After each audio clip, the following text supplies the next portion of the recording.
Hello there. So I've been asked to talk a little bit about starting beekeeping from the point of view of someone who's got the idea but doesn't really know where to go next. So I think there are often three key things. Join an association. There are local associations all around the country, and almost all the associations in England are affiliated to the National British Beekeepers Association. So you end up with a different flavour of local association. I'm from Newcastle and District Beekeepers, which is obviously the local association for the Newcastle area. The second kind of thing is, if you possibly can, go on a beginner's course. Beginner's courses tend to run in the early months of the year. They're worth their weight in gold, because you will learn a huge amount of theory and some practical sessions which will take you a long time to pick up as you go along. What we tend to find is that a lot of beekeepers pack in their first 3 years because they hit snags, they hit problems, and they come a little bit unstuck. If you've got the foundations behind you to work with the bees, that's really invaluable. The third thing I'd suggest is you get yourself a really good reference book. Now this one is the Haynes Beekeeping Manual, and it's one of the ones that, it's a really good one. There are loads of beekeeping books, but this one I'd suggest, have a look at that one first and see what you think. What I'm going to talk about just now is on our website and on our Facebook page is this little document called Getting Started. And we published that, but we've been asked to do a little video version of it. So, join a beekeeping association, get a good book, go on a beginner's course. Where do you go from there?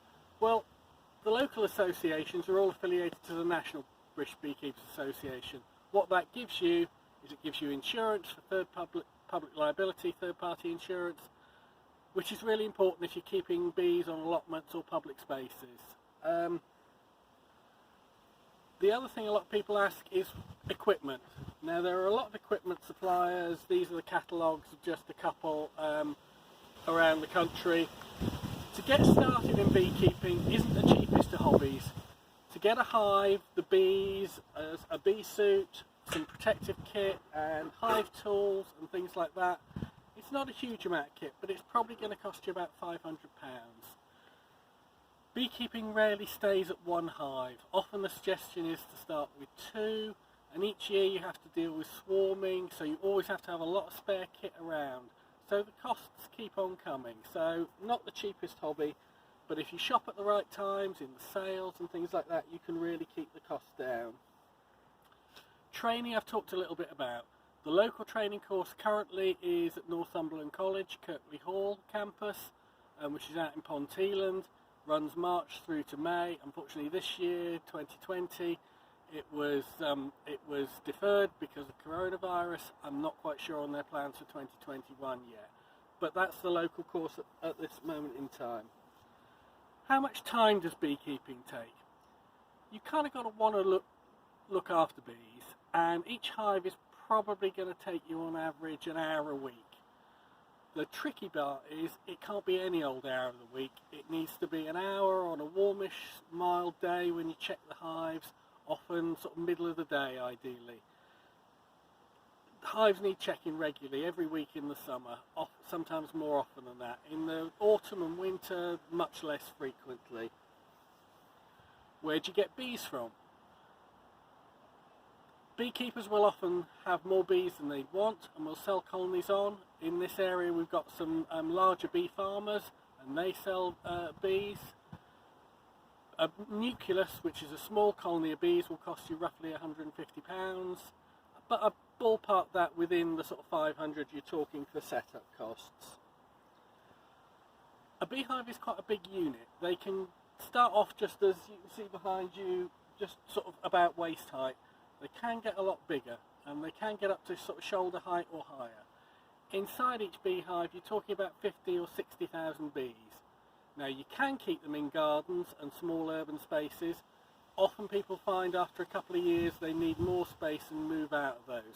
So urban spaces can work, but longer term you may find you need more space for them. And that means you need to find sort of what we call out apiaries, a location away from home where you can keep bees. If you're looking for information about bees and beekeeping, we've mentioned the books, we've mentioned our sort of getting started guide, but you can go onto websites. The British Beekeepers Association's got a great website. If you're looking for more practical stuff, there's a website by a group guy in Norfolk called the Norfolk Honey Company. He does some excellent training videos. Beekeeping is a yearly cycle, and that cycle runs very much like it does with gardening. The winter and the spring are quiet times, often you can use those to plan and build up, but the summer is the really busy time, and often May, June is the time when we're looking at potential for swarming, and that keeps us especially busy. That's a little bit of an introduction to bees and beekeeping. There's more in that getting started guide on our website, which is Newcastle Beekeepers, on our Facebook page, or we've got a WhatsApp and a YouTube channel now. Thank you very much.